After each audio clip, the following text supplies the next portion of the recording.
hello, and welcome to the Moto Mash, brought to you by the Midweek Mashed Tattie Sportscast. I'm your host, Harvey. With me today are my good pals, Michael and Paul. How are yous doing today, lads?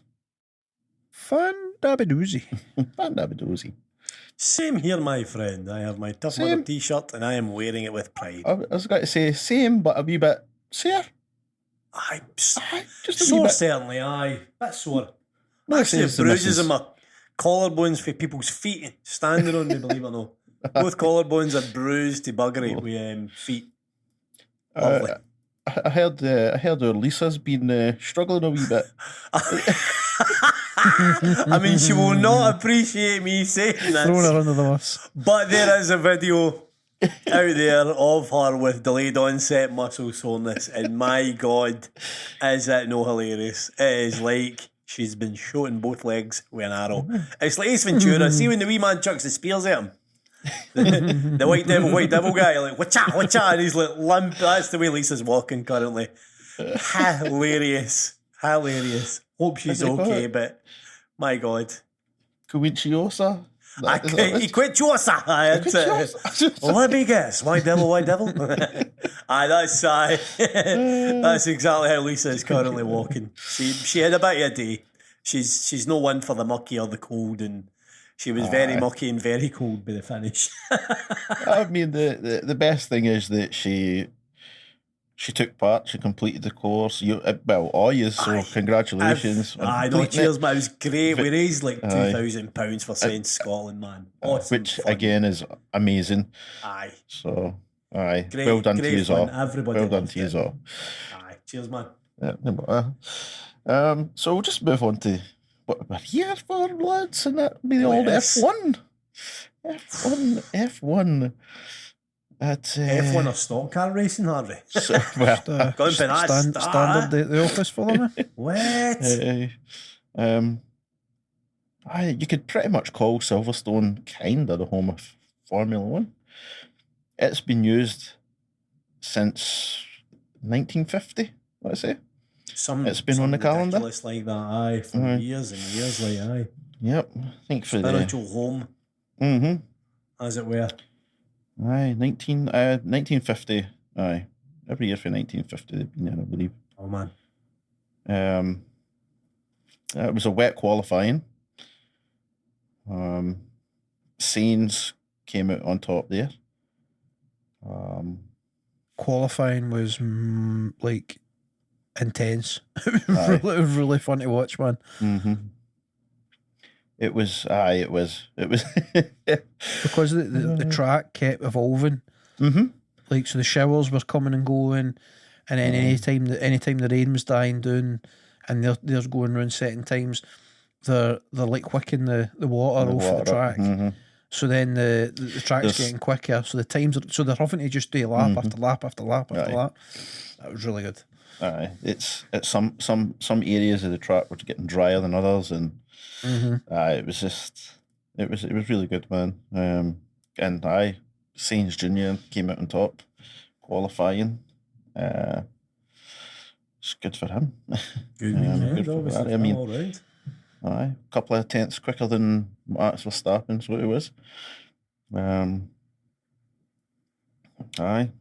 It looked like it was going to be a good day for Ferrari because obviously they had Sainz Jr. and then Max Verstappen was in second and then Leclerc was third. So like, they could have used some strategy there to get the upper hand in that. But I mean, I mean, we'll get on to that in a minute. It's never worked out for them. So qualifying, right? Mick Schumacher was what, 19th? He was, aye. He was all the way down in 19th, aye. And then obviously due to certain circumstances that happened throughout the race, he managed to finish in the points for the first time. Got yourself 4 points there, so he did. Finishing in outstanding. Finishing in 8th position. So well done, Mick. Mick Schumacher. Absolutely. Well done, Mick Schumacher. Well done to us in first general. points. Yeah. That Do you know what I didn't realise? Do you know that Zhou's been driving very well, but he's only got 5 points?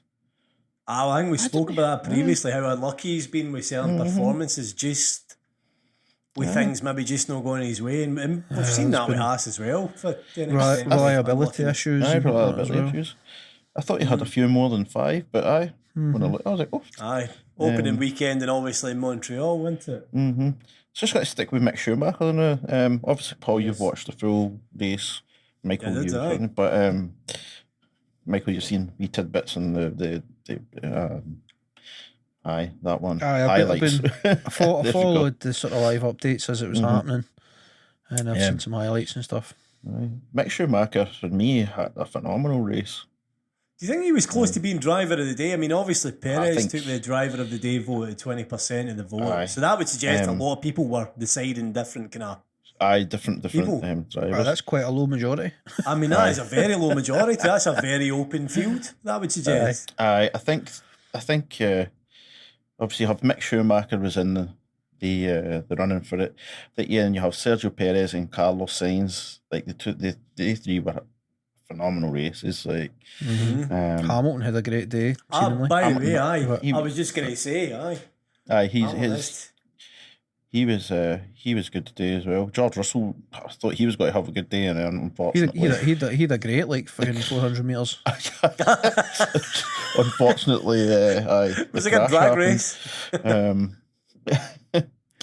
George Russell looked really strong in like Q1, and then Q2 he had a moment, and then started getting a wee bit rough, but he made it through no bad. And then Q3 it was like, oh, what happened there? He started to struggle a bit. And then, what was it, like 8th, I think he qualified? 8th, So his Q1 qualifying time was faster than his Q2 and 3. I saw that with Verstappen as well, though. He did the same. His Q1 was better than Q2 and 3. Obviously, the conditions play a part there, like you say. So if track was all over the place, man. Q1, he was... If it had went off of Q1's times, he would have been on pole, then Leclerc would have been second, and Sainz would have been third, but obviously. Can I see before we go back into review mode, right? Can I ask like a random question? I've been thinking about this the last few races, watching qualifying, right? Yep. Out with the potential of sprint qualifying becoming a routine thing, if for whatever reason they're not going ahead with that, what do you think? What do you think of having a more sort of straight up time trial based thing, to where like every driver gets like 3 runs or 5 runs, like no stage, like no Q1, 2, 3 eliminations. This is just your set amount of laps. Every guy gets so many laps with nobody else in the track, and then your fastest time puts you on the board wherever you land. Nah, I get what you're saying. You want the outright fastest car to get the bit like. You want them to have their best laps, and that should count. No, that's kind of I've got to say, I love the eliminator style with the Q1, 2, and 3. I think it adds a lot of drama to it. I think it makes for an exciting spectacle. I see what you're saying there, right? In sprint qualifying, I love the idea of sprint qualifying for many of the same reasons that you're talking about. But should we be looking for drama and entertainment in qualifying? Because surely that's what we want out of the race, and the qualifying is just there to stipulate the starting order.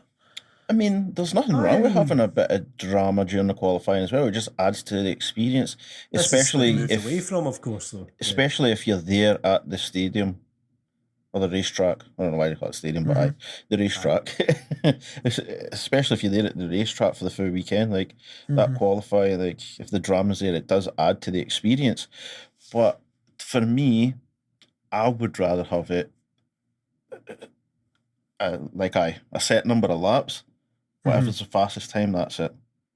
And I mean, I don't know the way I would do it. I think it would be you'd have to. Let me give you a counter offer. Right, let's go with sprint qualifying. Every race, there's your drama, but rather than having 3 stages of qualifying leading into the sprint qualifying, straight up time trial to decide your starting order in sprint. Well, best of both worlds. That's best of both worlds, but here's the problem. the way that it's set up now, everybody goes on the track. Essentially, they're getting the same conditions at the same time. If you change it to where there's only one car on the track at a time, there's 20 cars, right? And if you're doing 5 laps, say, if one car's out there in the sun, 2 hours from now, it might be pissing with rain.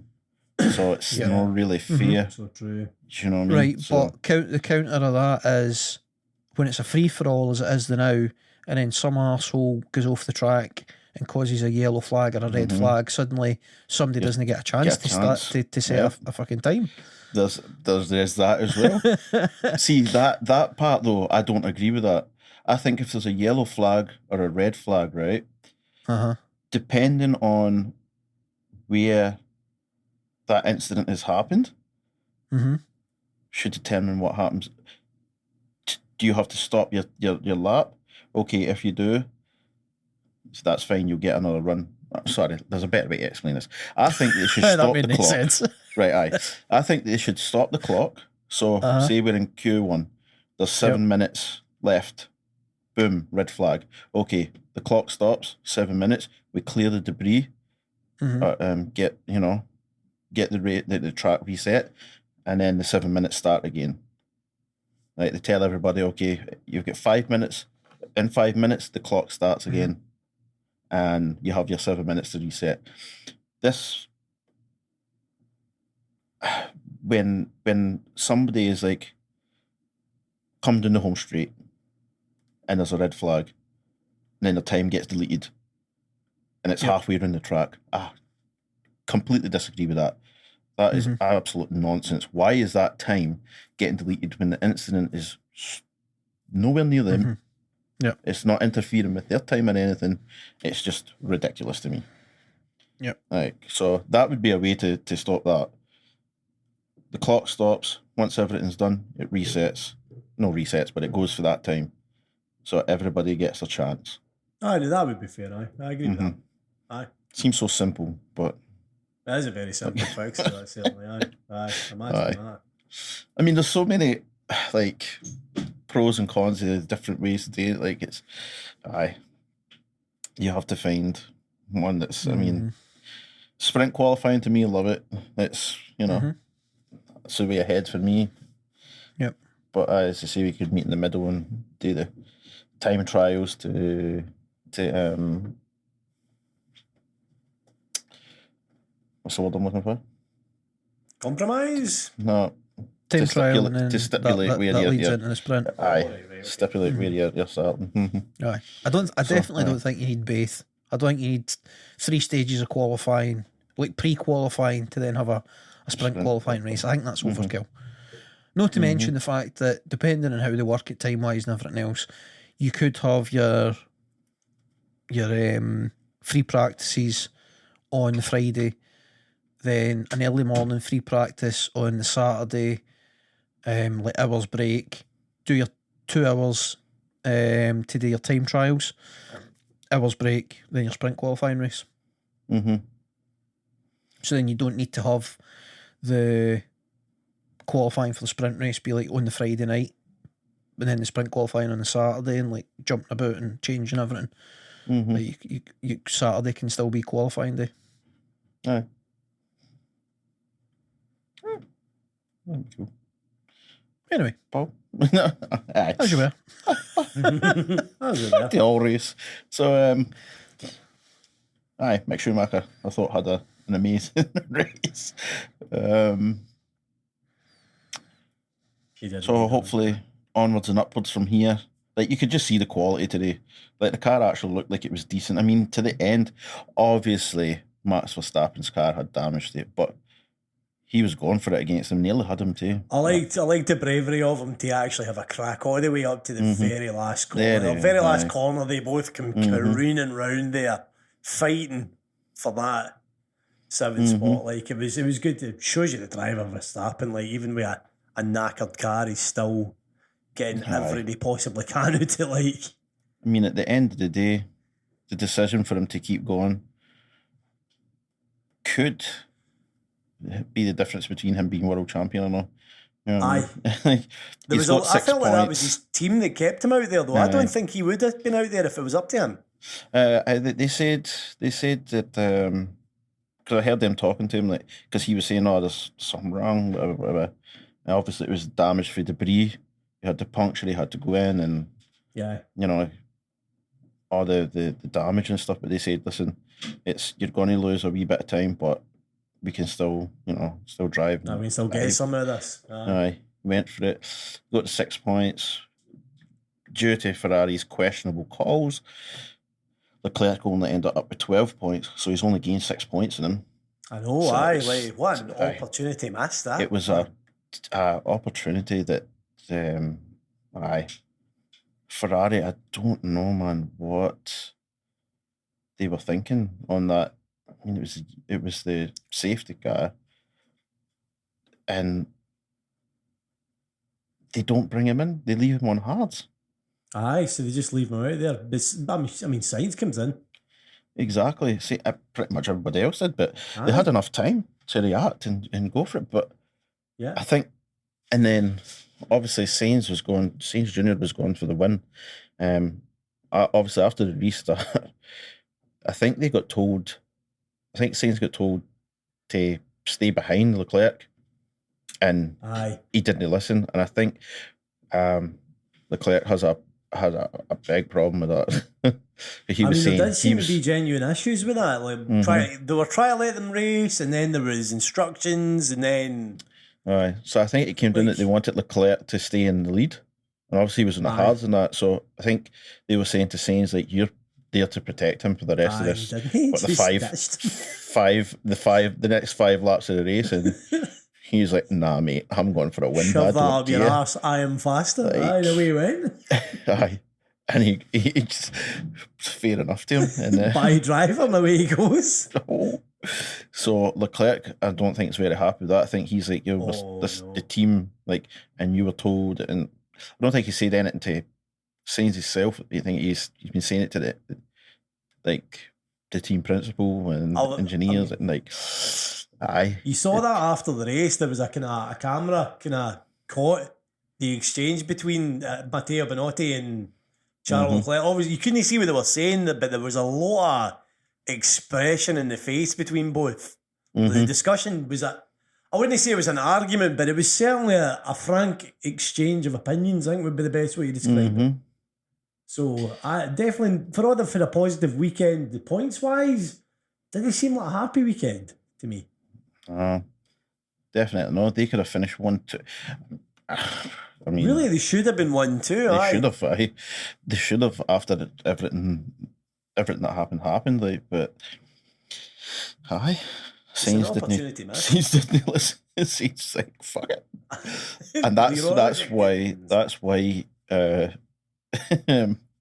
Leclerc drops back to 4th.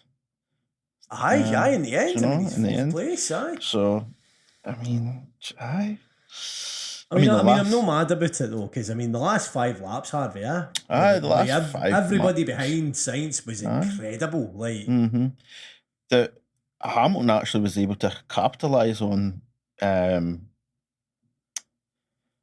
the battle between Leclerc and Perez, because Leclerc and Perez, I can't mind who it was going out the outside. They run themselves wide, and Hamilton just went up the inside. So Perez pushed. I've just by watching highlights a few minutes ago. Right. Perez pushed Leclerc wide, and then Hamilton just flew up the inside. He's like, cheers, lads. It was brilliant racecraft for him, just capitalising, man. The thing is, Hamilton's just like in the line that he's supposed to be on, and then it's like Perez sees Leclerc trying to go on the outside. He's like, "Nah, fuck you, I'm going to push you to the outside." No thinking about Hamilton or that. So, like, as he's pushing him, Hamilton's like, "Oh, you're a dancer." Thanks. Hamilton just gave him the old by driver as he drove past him. Hamilton's just like, okay, can't believe that just happened, but I'll take it, like, into second. But then obviously they come back. But it was brilliant that last couple of laps. It was awesome. Norris caught them up as well. It was Alonso, epic, man. Alonso was in there too. Alonso nearly. Exactly.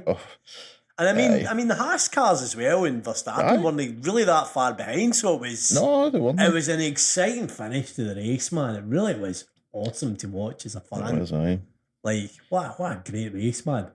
I mean, see for Mercedes, positive weekend, even despite the kind of issue with George Russell's kind of. I mean, that kind of chaos rules him out, and that's just shocking luck. But the car on a whole good weekend, these upgrades, encouraging. The thing, very encouraging. I would have the said thing is with Mercedes, it is an encouraging weekend because obviously Hamilton did better than Russell in the qualifying, but that was, I don't know. And I've said this before on one of the qualifying. It's like sometimes he shits the bed in qualifying when certain things happen. When he feels the car move a certain way, you'll see him start to ease off in that. So I don't know what that is. There was another time it's happened. Russell, you talking about? Aye, Russell. Aye, he psyched himself out in was it Miami? So I can't mind. But I mean, either way, in the race, if the crash didn't happen, the unfortunate crash didn't happen, I think he would have been up there as well. Like throughout the race, he would have moved up, and it would have been a really good weekend for Mercedes. Really interesting then, aye.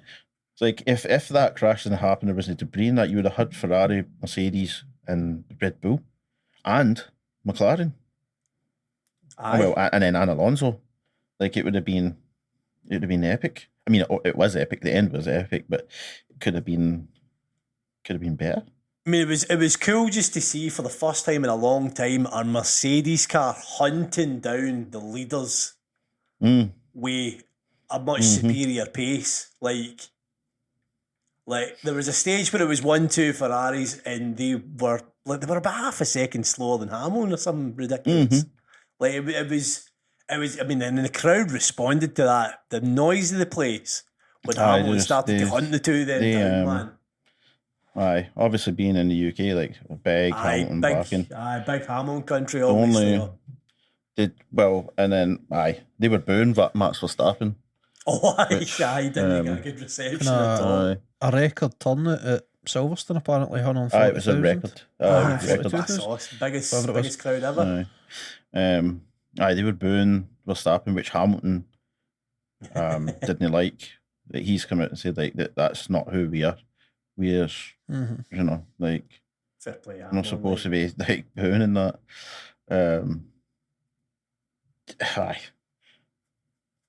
Very professional. It was good. It was good for him, for him with the crowd cheering him and that. Like, I'm sure if George Russell was still in the race, they would be cheering him as well. But obviously they're popping for Hamilton because that's the guy, you know. And it was a good race, and as I said, they would be well up for this race, and they did. They did a few tweaks to the car, and made sure that Hamilton had a good chance. Definitely seemed to make a difference in that. Definitely did seem to make a difference. Like what? Did you know? So it's a weird coincidence. So on his 150th race, Leclerc won his first Grand Prix. Right. And then last week, 2 weeks ago, what's his name? On his 150th race, he won in Canada. Perez? Aye. Perez, aye. And then, of course, Sainz this weekend in his 150th. Aye, in his 150th. Was that his 150th as well? Literally was his 150th race, aye, for real, mate. His first win. It's pretty crazy, isn't it?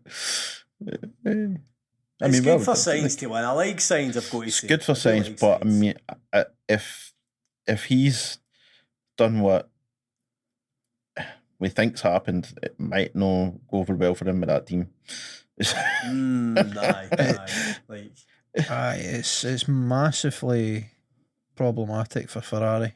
I would say, yes, because they need, like, based on issues that they've had previously, like they need Leclerc to be getting that win, and they need to know that their drivers are going to work as a team.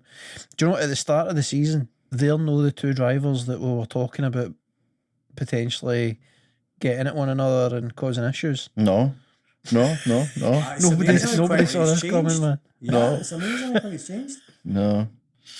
I mean, I know at one point during the race, what was it? Maybe lap 10 or after. Anyway, Leclerc was behind scenes and told the team, like, he's holding me up. And then they were like, right, okay. Then they were thinking about it, like changing them, and then they didn't. Yep. And then ultimately, and then I saw they were telling Sainz, this is your lap delta. If you're not hitting this time, we need to swap yous. And then I don't think he was hitting the time, so I think they did actually tell him to. He got caught into the pits. Was that what they did? They pitted him just before. I think they did the old. Okay, he's not going to let him. So pit, like, box. So, this could be a problem for them. A big problem. They need a team meeting pronto. I'm needing a meeting. I'm calling a meeting. Let's get a meeting. They also need some new fucking strategists, I think, as well. Jesus. Well, why? I mean, what are they doing? Like, why is he not being called in? I mean, obviously we just spoke about it like a couple of minutes ago, but like still, like, still fresh. Like, why is he not coming in? See, if they had brung him in, he would have been in softs as well. He would have, anyway, they could have stacked him. But actually, do you know what? Remember in Canada when they did stack him, Sainz came in and then Leclerc came in after, but something had messed up, so Leclerc had to wait a couple of seconds. I think maybe. Was that no Monaco? Or did it happen in Canada as well? There was a slow pit in Canada. There was a slow pit in Canada. They stacked them in Monaco, and it made an ass as well. So I think that's what happened. So maybe that was playing in their mind, and they're like, let's not do that again. Kind of thing. I mean, it shows you how important the pit is in these races. Like, there was a wee issue with one of Hamilton's pits as well. I'm sure there was a wee couple of seconds longer that just hurts in that tiny wee bit. It's a wee bit, sorry. Sit, man, in F1, it's like the tenths of the seconds that count, man. Like, it's high. Incredible, man. Hey, by the way, what about Haas, though? Haas, they had good race. I saw the qualifying results for them, but they'll be happy to take that result. Very happy. Okay, Gunther's boat gets bigger and bigger. He deserves a lovely wee veranda in the back of that boat for that. Absolutely, great drive for the boys, obviously as well, especially Mick Schumacher. K-Mag got 1 point. Mick got 10th. 4. Getting points for the constructors. They are lifting themselves cleanly above Williams at this point. Like, they are not the bottom team anymore. No, they're not. No, absolutely not. They absolutely not. One rung above them as it stands. Constructor standings has them 8th currently now. They are up to 8th and 20 points. Alpha Tauri 27 points and 7th is obviously who they're now going to chase potentially. It's been a bit of a bad season for Alpha Tauri, really, when you think about it. Random question, right? What happened to Ocon? Because I saw he was in a good race and then something happened and his car stopped or something. What was the crack? Ocon. That was at the end. That's what caused the yellow flag, was it? No, I don't know what happened to the. I don't know the issue with the car, but the car just kind of shut down, of course, didn't it? Right. And it was on the old pit straight, wasn't it? That the car just kind of powered down. Right. Okay. Because it was like as if he didn't have any. The thing just literally down tools. Like, he couldn't get it off the track either. Like. I didn't hear exactly what the problem was mechanically because of the shutdown. I don't know what the issue is, but obviously some kind of engine issue. By Haas now.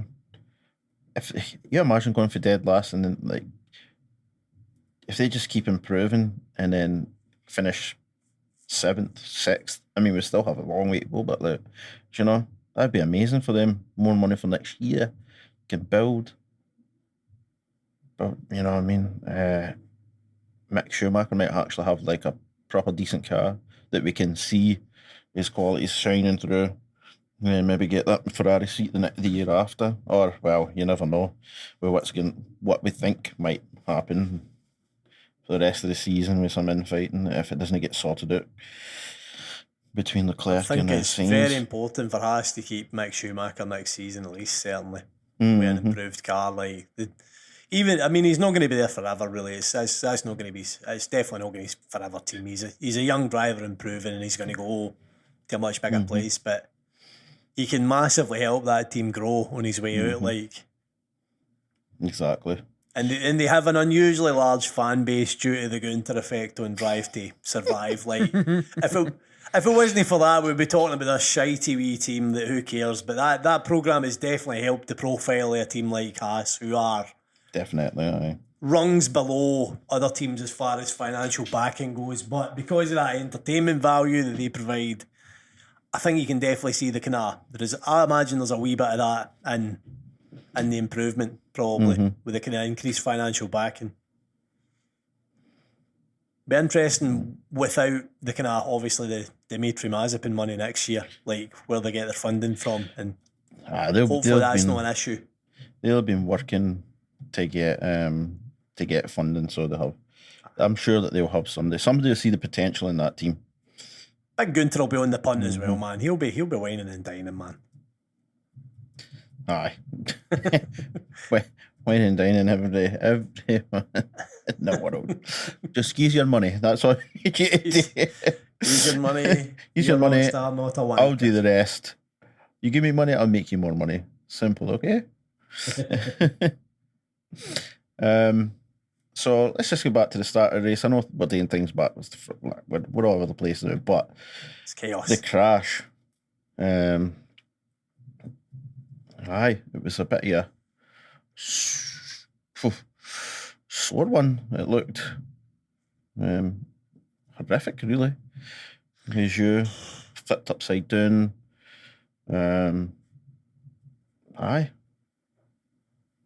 Just shows you that the Halos are worth their money. Explain to me as a layman, what was the issue with the Halo coming in originally? Because there was opposition, I've heard, to it. So why was this a problem originally? Some was of the this surely an aesthetic thing? The biggest some of the thing drivers is was sorry. Go ahead, Michael. So there's purists who go on about how Formula One is. I'm probably not going to get the term right, but like Formula One's like an open top car. They're not meant to have any kind of roof structure that's like Formula One's never, you know what I mean, they've always been one seaters and they've never had a roof. And I think for some the Halo is moving towards like a roof structure. A roof structure. You know, like is it IndyCar that's they look somewhat similar to Formula One cars, but they've got like a wee roof carry on, don't they? They've got a wee bit of roof. It's not it's similar to a Halo, certainly. It's similar to a Halo. I think there was comparison. I don't know if they had it first or no, but I feel like there was comparisons to something, and then like there was purists saying like, "Oh, you're just turning it into that," and that's not what Formula One is. But and also there was the visual thing and like the visibility for drivers and that was thing as well. Some of the drivers actually didn't want it. Back in the day, some of the drivers were like, nah, don't want it. Like, then it's going to impede on our vision and etc. etc. But when you look at it, it's at the front. It doesn't impair your vision much. At all. Risk versus reward sort of thing. Like it's very much worth having. It's saved multiple lives already. Exactly. Definitely has. It's a thing we've spoken about in here with the kind of the safety sort of advancements in F1. Like how important these things are. Like it's thank God for it, man, because that could have been terrifying. It's good to see that both guys who went to hospital are actually out of hospital and doing okay. Because I think Albon went to hospital as well, didn't he? A long way. A few How of long them. they flew him to some hospital? I can't remember where. He get helicoptered away to a Coventry, hospital. aye, Right. Coventry, I think it was. And then Jew get rushed into like the medical centre or whatever. What was the deal with Albon? 'Cause obviously, I've not seen. I don't know of all the details. Like what.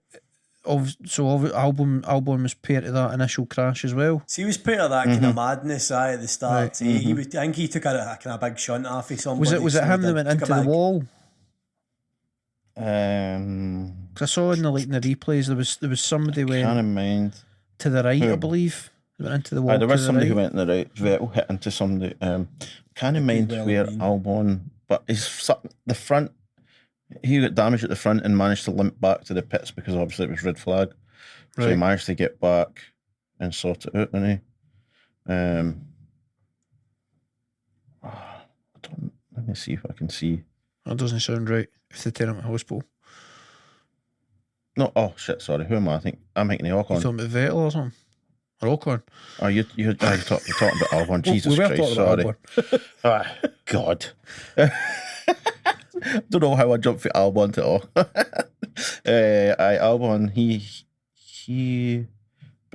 hit the wall.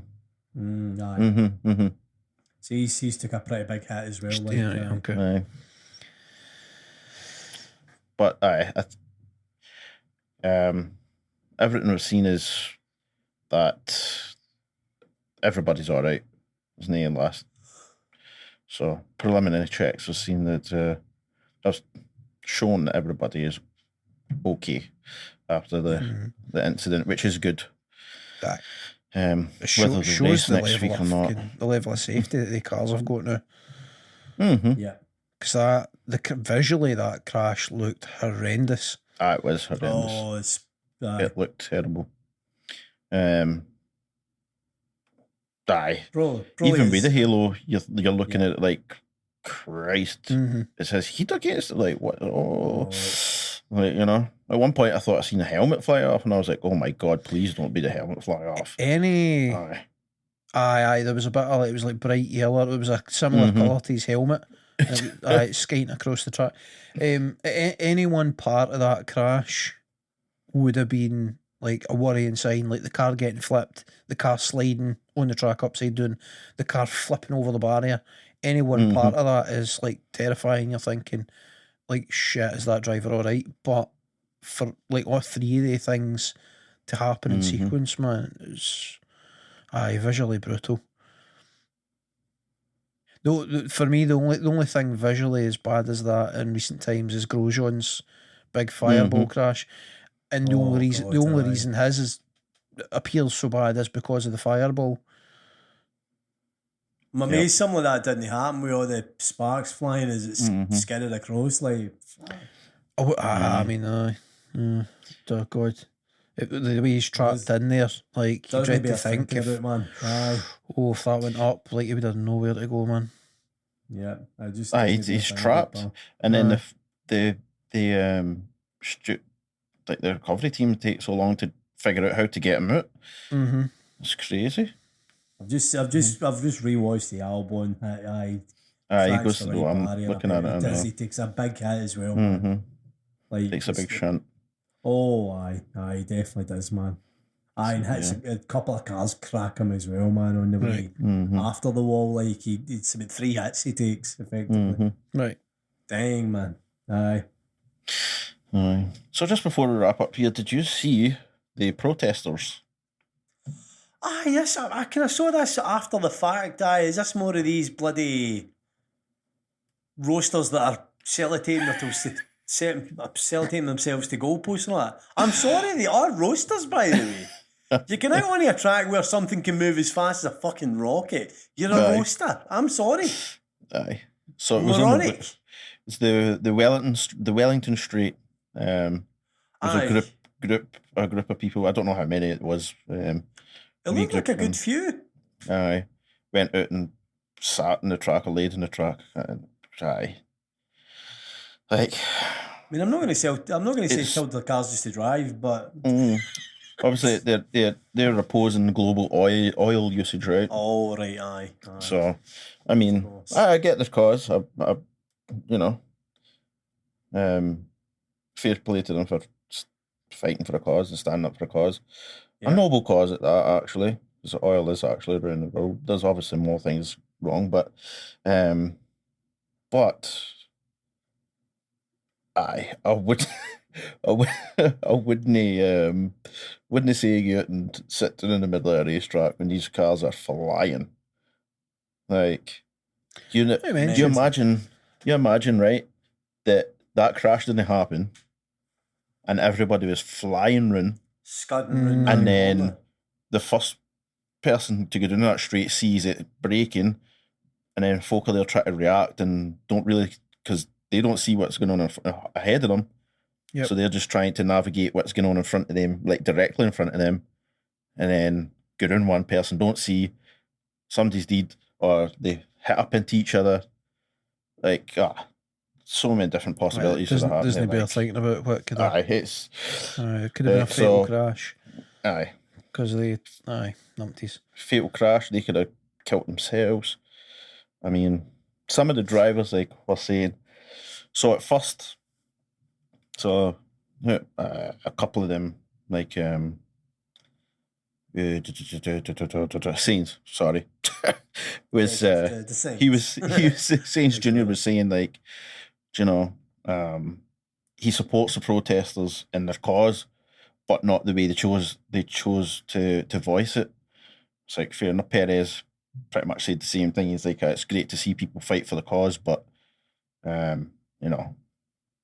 don't put yourself or other folk at risk. No, like when you're doing it. Initially, Lewis Hamilton was like, big up the protesters. Like, I love that people are fighting for the planet, and we need more people like them.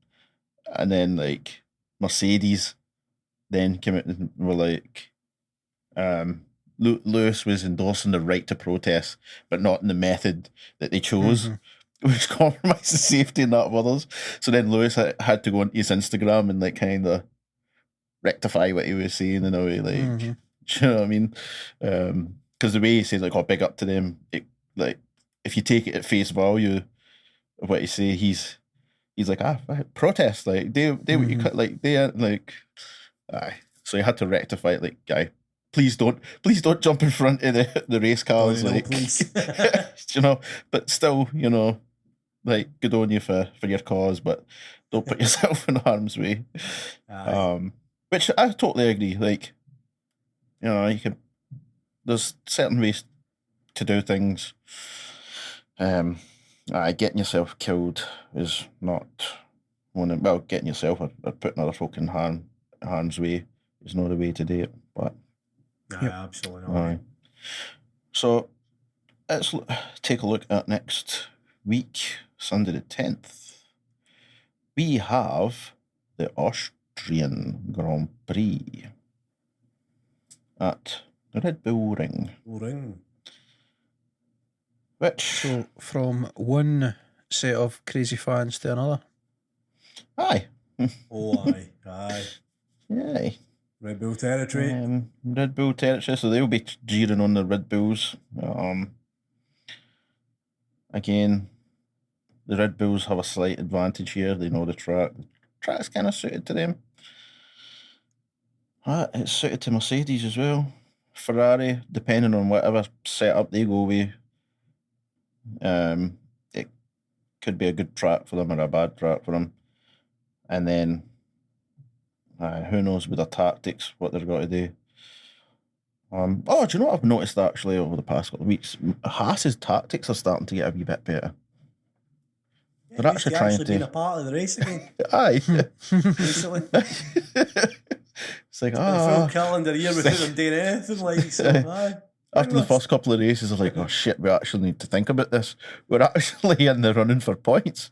We need to, our thinking caps on here. What do we do when we're in this situation? Because we're not just running dead last.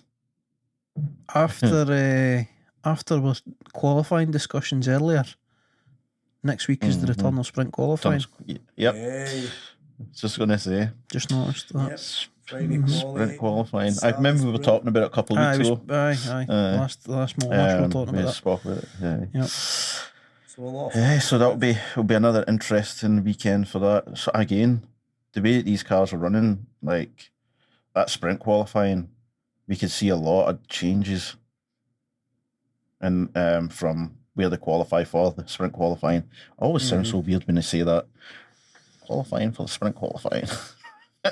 I've kind of taken to calling it pre-qualifying, which even in itself is problematic. But I mean, you could call it like qualifying 1 and qualifying 2, but then in qualifying they have qualifying 1, 2, and 3. Like it's just a headache. But I never qualifying and alpha. Friday you've got practice 1, and then you've got qualifying. Saturday you've got practice 2 and sprint. Sunday you've got race. Yeah, it'll be a great race actually to watch. I believe anyway. Should be lots of fun, especially now with Mercedes kind of getting up there to pushing the top 2 teams. They look like they can actually have a battle now. So it'll be should be very, very interesting. Very, very interesting. I don't think we would have, even if we were being hopeful about it a few weeks back, I don't think we would have thought come Silverstone we would have wheel to wheel action between Mercedes, Ferrari and Red Bull. And at the front of the race, no less. Like, no, just it's not like there was some crazy crash or something that saw the teams together in the middle of the park or something. But so hopefully it means we're going to have a very exciting back half of the season, because it is still all to play for at this point. Yeah, you know what I mean. Like, if Red Bull can keep their shit together, like Verstappen's in a good place, but he's no out of reaching distance. He's not out of reach yet, no. Yep, going to be interesting. We'll see. Hopefully it will be. Yes, indeed. I'm still holding on hope for fucking Leclerc to come back and get the win the championship, but I mean, I think he might need to have a square goal with Sainz to to have a chance of that. So, just like square goal. Have a dust up and just settle the score, man. I'll have to kidnap him and lock him away for the rest of the season. Whoever comes out on top of the scrap gets to be the number 1 driver, and the other one has to yield at all times. Oh man, imagine. Oh god. Yeah, they should do that. They should do that in fucking the start of the season, the pre-season testing week. Aye. Just have a big rammy to decide who the number 1 drivers are.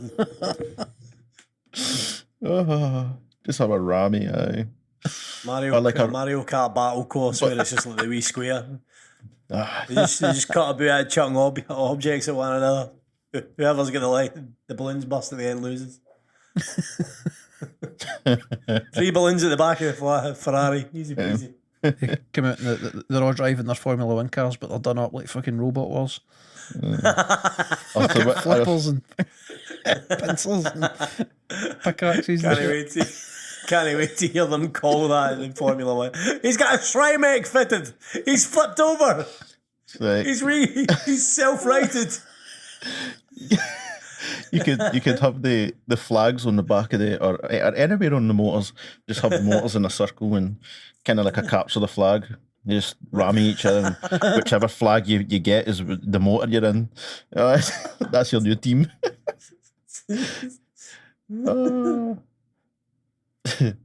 Anyway,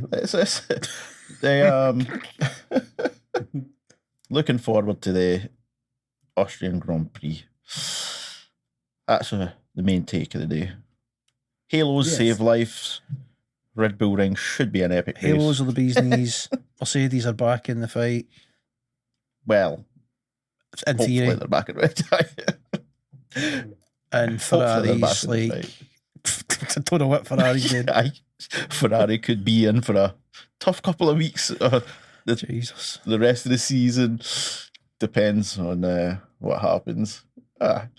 Anyway, we'll leave it there. Just like to say thank you all very much for listening.